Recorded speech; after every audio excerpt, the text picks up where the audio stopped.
What's going on out there? Thank you for tuning into the very first episode of Joey's HR Lounge. Now, you probably remember me from Business Life and Coffee, where I covered entrepreneur tips and interviewed really amazing guests. You also may remember me from While We Were Working, which was our show for HR professionals, just trying to navigate the busy life of a professional in the industry. But now I've decided to take a pivot as far as podcasting goes and bridge the gap between everyday HR professionals and the technology that we use. You'll see a lot of new and familiar faces throughout the journey of this podcast because there'll be members from the team, from our consulting team and our research team here at Jumpstart HR who lend their voices to the work that we do every day, as well as special guests that come on to the show to talk about the work that they're excited about and why we should be excited about it too.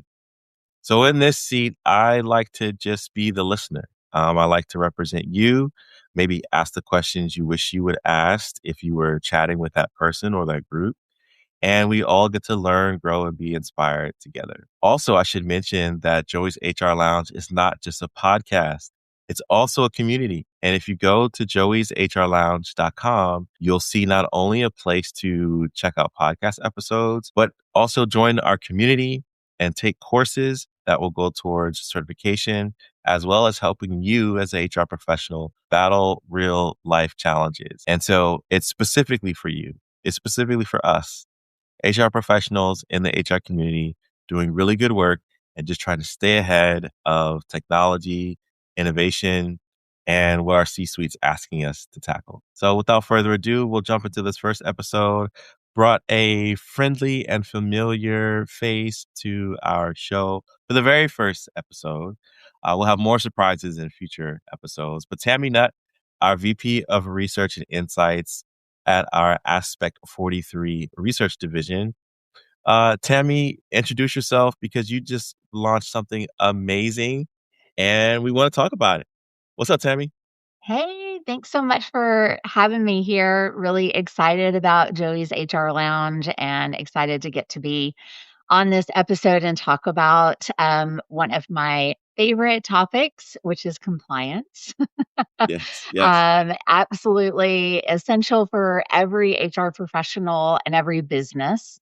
And the one of the reasons that it is so important to me is that before becoming an analyst, I was an HR professional for almost 20 years.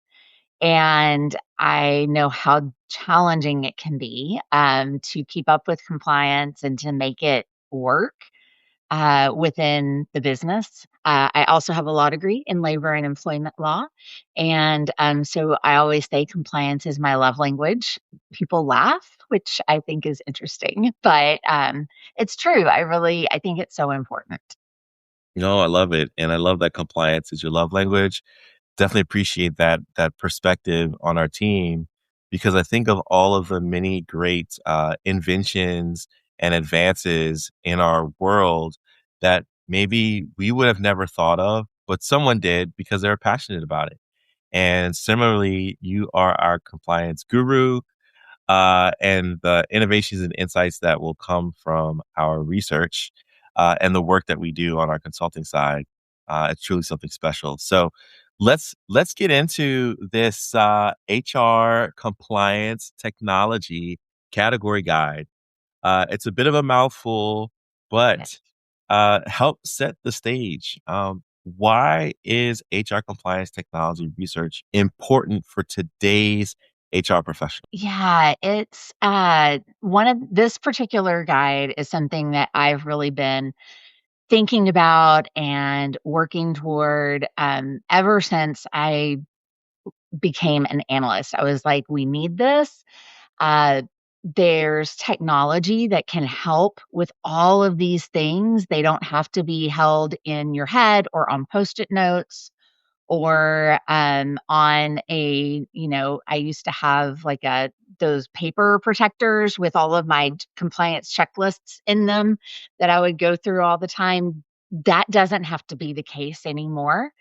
And so really just wanted to look at what HR compliance technology is out there, what companies have been developing, where it's already at and where it's going. It just took a few years for the market to actually mature to the point of there being enough information and enough technologies out there to really bring it all together. And so, really have been kind of categorizing these things and thinking through it for several years, and it finally kind of all came together this year, and I'm really excited for this little passion project to be out into the world now. Yeah, it's a passion project, but it's also a timely game changer. I know from the work that you've done in the past at Aspect 43 and Sarah, you all have been tracking compliance for quite some time in State of HR Tech reports and Inside at Work reports. And I'm just going to cheat a bit and look at our research to just talk about how important it is today. um, 68% of companies say compliance is now one of their top three priorities, up from 41% 2 years ago. And I'm sure that you have the data on 3 years ago, 4 years ago, but just to jump from 41 to 68%, that is a huge jump.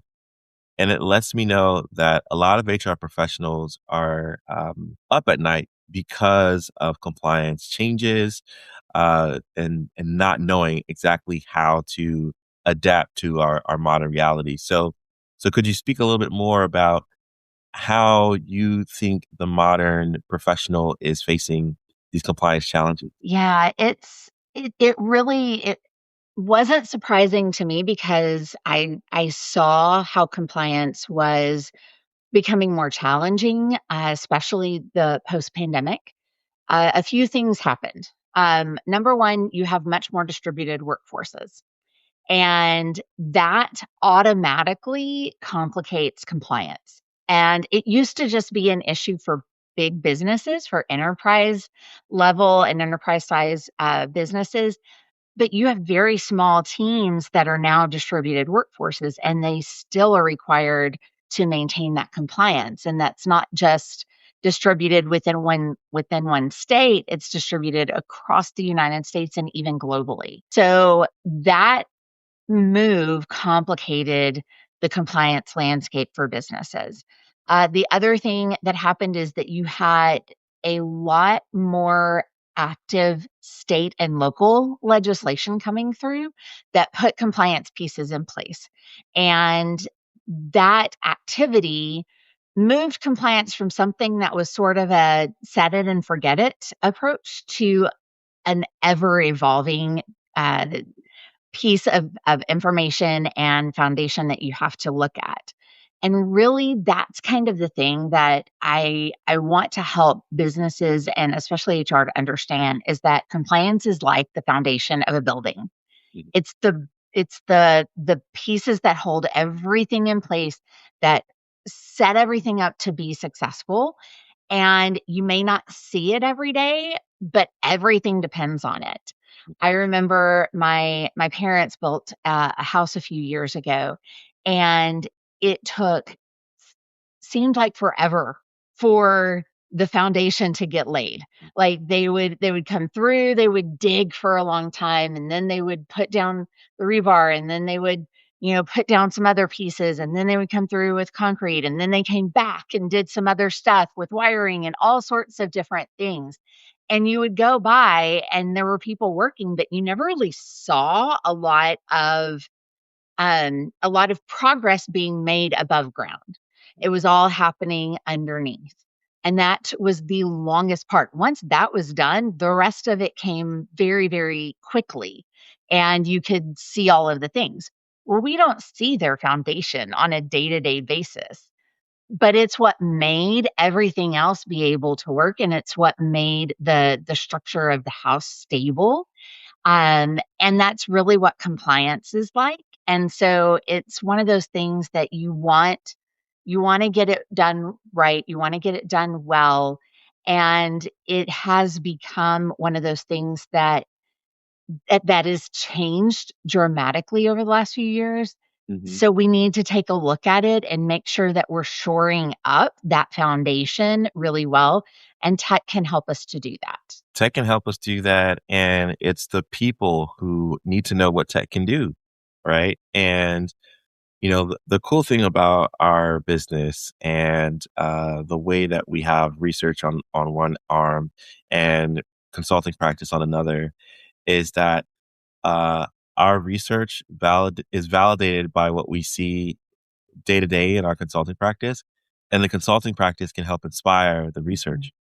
And if I had to have a word cloud of all of the prospective clients that we've had on our consulting side of the business, one of the dominant words that we hear is some form of compliance or background check or state registration, something where if it's not the word compliance, it's somewhere in compliance's neighborhood. And I think we just overlook that because maybe we're not looking for it as a priority. But to your point, it is the foundation. And we have story after story of the major challenges that our team huddles around or tell story about are, yes, there are employee relations issues, but there are compliance issues to that too. To your point about, small businesses having compliance issues, uh, the COVID era allowed us to just pick up and move to Montana or pick up and move to Ohio. And many of the small businesses that we interact with, even now that we bring on as customers, um, some of the management is like, "Oh, I didn't know we had to register as a business. How do we clean that up? I didn't know we had to register as an employer in this person's area. I didn't know we had to collect tax forms for these new jurisdictions. Uh, we had a major oops. Can you help us? This employee went to go file taxes in New York and didn't realize that we were paying taxes to New Jersey, right? So whether we like it or not, whether we think it's sexy or not, compliance is essential, and it shows up as a real challenge that can hinder our growth. But you mentioned some really cool things in the report, but I'd like to maybe stay at the high level and ask, how did it all come together? Could you talk me through your process of the meetings that you've had with vendors in the space, and then the structure of the report itself? Yeah. So whenever I get ready to do a report, it never has a starting point, because I'm always thinking through and looking at what might be a topic that needs market education, or a topic of interest, or something that we are hearing from businesses or seeing in other types of statistics or in the news that businesses need.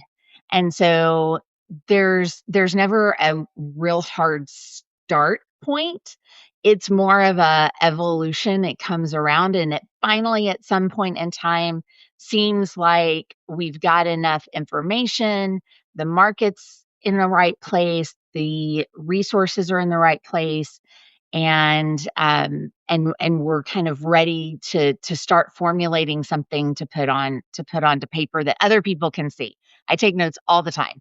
So we've been this is always something that is always on my mind when I'm talking to businesses, when we're doing briefings, when we're talking with software providers or service providers.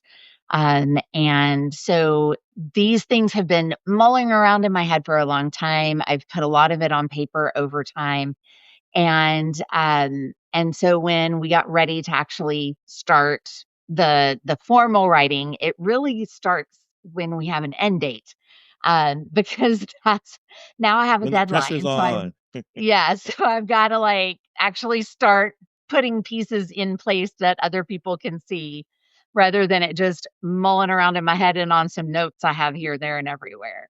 So we over the last several months, as we were at industry conferences and shows and having conversations with people, this has been on the radar. I've been asking some a little bit more in-depth questions around how what they are seeing with their prospects and what they're hearing. And so putting those pieces together. And then we sit down and I go, okay, here's why we're talking about this. Here are the pieces that have been put into place over time that have led this to be a topic of conversation and concern. One of those was that in our Insights at Work research, that jump from the 41% to the percentages up in the 60s, that's a really big jump. And so we knew it wasn't just something we were seeing or hearing, it's something that we had data on. And Yep. we could reinforce that, yes, this does validate it. And it's something that businesses are concerned about and need help with. And so, what we really try to do with these guides is talk about why this is important, why it's a topic of conversation. Why are we talking about it now? And then we look at how has that shifted? What led to this? Where has it been? Where is it going? And then we really look at what is the impact to businesses. We know that compliance isn't just an HR topic, it's a business impact topic. And we are seeing a lot of these things, like you said, employee relations. A lot of times there's an issue with the compliance component underneath that is causing those, or that is contributing to those, or that is causing those things to escalate beyond an effective resolution. And so, what are those impacts? And so I start researching and reading and pulling those statistics all together and seeing where all that's coming from. And then we kind of put out the call to software and service providers of, hey, we're working on this. We want to deep dive with you. We know that some of you have this in your toolbox, or this is what you do and you've been developing it. We want to hear what's new, what's on the roadmap, what's coming. And so we have we're so blessed to have a great um, resource of vendors and connections of software providers who are willing to take us deep into their product, show us what it does, talk to us about what their conversations with their prospects and customers are, and share their research with us as well as part of and kind of shaping the story about the guide. And so then we start with defining how does all this work together. So with compliance technology, it's a newer category. And so part of the challenge that I had was how do we bucket all of this in a way that's going to make sense to people who are looking at it and who need to buy it. And so And who do we want looking at the report? Who's it for? it is for C-suite executives, so your CEOs, your CFOs, definitely your CHROs. We know that they are the ones, 70% of HR tech decisions are made by them at the end of the day. And they're not in it all day, every day. So it's really a primer for them to be able to take a look at this and go, okay, I'm going to be reviewing this. We're looking at making an investment. What do I need to know? What do I need to be looking at? It's absolutely for HR professionals to understand what is out there. Where should I be looking at this? What should I be aware of? And how do I frame this conversation when I go to my C suite or when I go to get budget for this? How do I frame that conversation in a way that connects this to the rest of the business? And we also know that others in the industry want to know what's happening, what's going on. And so it's available for them too. And so all of them, what I try to do is figure out, okay, if I didn't know anything about this and I now need to know something, what are the main things I need to know, and how do I and we as the Aspect 43 team, how do we shape this and present this in a way that is consumable and digestible and understandable? And so, played around with a bunch of different ways to do it and really kind of came up with um, a framework to be able to understand what is available, where do I look for it, and what might work well for our organization. Cool. We'll jump into that framework in just a second, but I think it's a really good time to thank the sponsors who underwrote our research. Uh, these ideas don't come to life without partners who similarly appreciate, people-centered compliance. And so I'd like to thank, and not only will I list them, but I'll share a little bit about what they are and what they do for those who may be newly aware of these businesses. But we've got Experian Employer Services, and Experian Employer Services offers a full suite of HR, payroll, and tax solutions through a client first approach with unmatched expertise. We also want to thank our partners at iSolved. iSolved is the most trusted HCM technology leader, providing the best combination of software and services to meet the needs of today's people heroes, HR, payroll, and benefits professionals. We also want to thank our partners at Onwards HR. Onwards HR is an offboarding platform that automates and streamlines employee exits to ensure compassion, compliance, and consistency. And last but certainly not least, we want to thank Poster Elite. And Poster Elite simplifies labor law compliance by automating the most essential, time consuming process of labor law postings in the workplace. And you can learn more about these sponsors by downloading our guide, which we will have a link to in the show notes, as well as on our Aspect 43 website. But really and truly, this type of research and our ability to broadcast and share far and wide doesn't happen without partners like these four. So truly grateful for that. Tammy, you want to comment on the sponsors at all or anything you want They to are say? all, yeah, they're all wonderful solutions and partners to work with.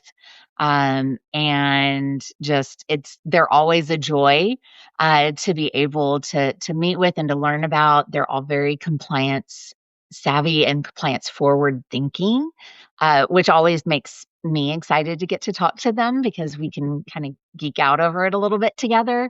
But also just really, really there and focused on providing support for businesses in all of these areas that help businesses focus on what they do best. Yeah. Yeah. All right. Well, let's get into the framework or any other highlights that you would want to mention as we kind of round this out. So, what stood out to you as you reflect on all of the meetings, all of the research, the writing, the document design? What are some key market moving statistics that you would care to share for our audience of Joey's HR Lounge? Yeah, I think some of the most important ones have to do with the business impact that comes from compliance. And I don't know that it's something that most businesses really think about. Most of the time when you're dealing with compliance, the impact is framed by employment lawyers who I adore. But the way that we do that traditionally is really around the cost of non-compliance. And so it's sort of this there's this fear that if I don't do compliance, we're going to have all these fines, which is a accurate and appropriate fear to Very have. accurate, very true. We Yes. have seen in the paper many high profile lawsuits that lawsuits and judgments that could have been avoided if proper compliance was met. So it is kind of like the first table stake, but it's an important one, and we're seeing that play out in real time, unfortunately. Absolutely. Yeah. Yeah, and it's coming from all directions. Some of it is coming from federal regulations, global regulations. Some of it is coming from civil suits, not to mention penalties, fines, all of those things are happening in our news on a weekly basis. The other thing though is that there's this that I think is akin to that, which is that compliance is really brand protection. I think that we really are in an age where there's no hiding anything anymore. And so one person's negative experience or failure of one company to comply with what is expected of businesses really can impact a company's reputation. Um, but the opposite is also true. If you are compliant, if you do care, if you do ensure integrity, that is also really good for your company's reputation. And so I think that's also a really positive aspect of having compliance in a good place is that it builds that reputation that can help you retain your employees as well as recruit for your employees. Nobody wants to work at a company that is in the headlines for negativity. And so the opposite of that is if you're doing things well and word gets out that you're doing things well, that is incredibly helpful in your recruitment. And Also, Tammy, yeah, just real quick, we earlier in the conversation we talked about how small businesses were afforded the opportunity in reality for employees to move across state lines. But as we've seen things play out, we're seeing individuals move across not only state lines but country lines as well, from SMB, mid market, and of course enterprise. So multinationals should be paying attention to this information and research because ignorance is no excuse, right? Just because you have one or two employees in Paris, but you're headquartered in, Philadelphia, you still need to be aware of the rules of the road in those areas. And I promise you, they're very, very different than in the US. And so we just wanted to amplify some of the technologies that make that a little bit easier for you. But it's still, you have the burden of, um, of being aware that you have compliance matters to pay attention to. So, absolutely. And some of the regulations require you to report on the certain aspects of the whole company, not just the two that are abroad. And so those are all really important things to be aware of, and several of them are regardless of size. yeah. So the other piece of another positive aspect of having compliance in a good place is that it improves trust and consistency, and there's a high ROI on fairness. And so um all of these things, having trust, employees having trust in the company, and being able to trust that the company is making fair and right decisions, we see all of that improving employee engagement numbers, and we know that where engagement goes, so goes productivity and profitability. And so there's really direct lines to very real hard business impacts that can happen around that. And the other thing about compliance that I think that I really wanted to highlight is kind of back to that foundation idea. When you have that foundation right, all of a sudden it is so much easier to build the rest of the business well and quickly and have it build go stronger and taller and be higher. And so compliance really allows for market readiness. It prepares you to be able to scale quickly and well and appropriately because you have that foundation already there. Yeah, I think about the companies that we work with on our consulting side. So the businesses that need HR services, and usually those initial conversations are something along the lines of, "Hey, we're entering a new line of business, and we want to hire, and we want to make sure that we're doing it by the book and we're okay."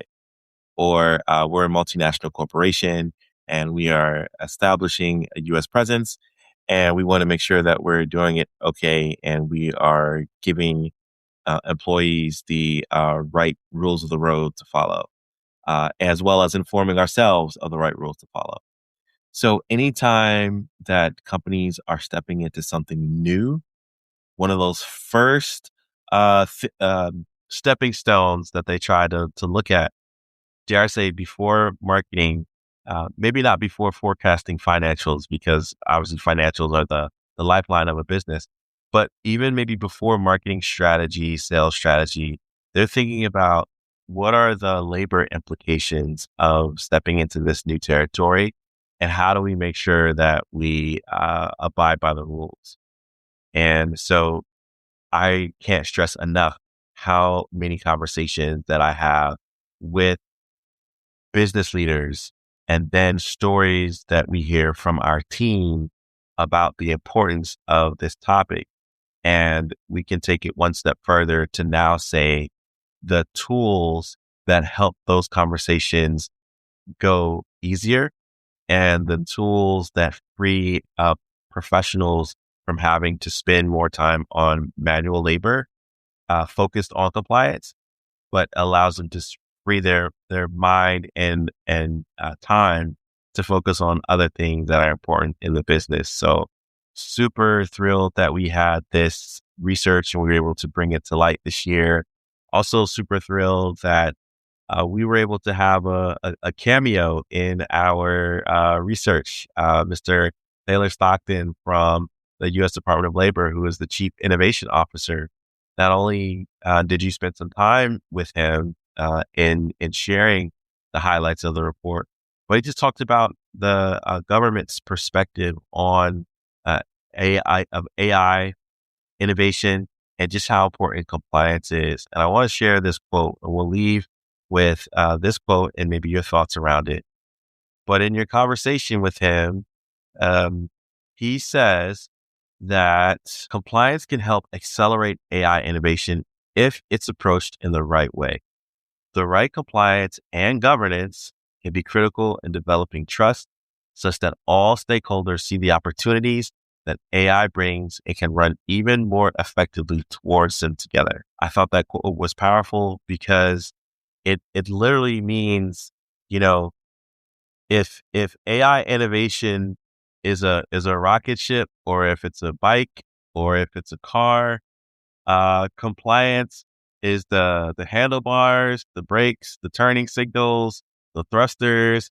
It helps control just how how fast, but also how safe you arrive at the destination. So I thought that was a brilliant call out, and we look forward to hearing more from the Department of Labor about the brand new AI Workforce Hub, and we hope to be partners in that effort in some capacity. But Tami, tell us a little bit about your conversation with the CIO over at the Department of Labor. Yeah, it was really exciting to get to speak with him. The Department of Labor is doing a lot of more proactive approach than they have traditionally. And they are being very proactive around AI and AI governance and ensuring that the regulations as well as the resources around AI um, protect the workers and protect individuals, as well as enable businesses to be able to innovate and grow. And so that's a tricky balance that they are on the forefront of and really putting a lot of focus on it through Taylor and his area. And so they're excited about releasing the AI Workforce Hub that's coming soon. And it really is going to be a place where businesses can understand how you can use AI responsibly, what are the guidelines, as well as just good best practices around that. And being able to really enable businesses and HR professionals to be able to navigate this new area of technology that is going to be important and already is. All right, awesome. Well, this has been a great start to Joey's HR Lounge, not only the podcast where we share tips to bridge the connection between the humans in HR and the technology that we use, but also the community that we're building full of HR's best and brightest voices, such as you, listener, and we'd love to have you join. So check it out at joeyshrlounge.com and see ways that you can engage with the work that we're doing for the good of the community. And also, again, I just want to reiterate our appreciation for our sponsors of our research. Those sponsors are iSolved, Experian Employer Services. We've got other amazing sponsors as well who, I'm going slow because I want you to write these down and check them out. We've got Experian Employer Services. You can check out their website at experian.com/employer-services. We've got iSolved. You can check them out at isolvedhcm.com. We've got Onwards HR, which you can check out at onwardshr.com, and Poster Elite, which you can check out at posterelite.com. And again, you can check us out at joeyshrlounge.com. You can find Tami on LinkedIn, the work and research that she's leading over at aspect43.com. And if you're interested in partnering or working with Jumpstart HR, you can visit us at jumpstart-hr.com. So without further ado, we'll go ahead and wrap it up. Hope you have a great rest of your day. And we look forward to you joining us for the next episode of Joey's HR Lounge. See you later.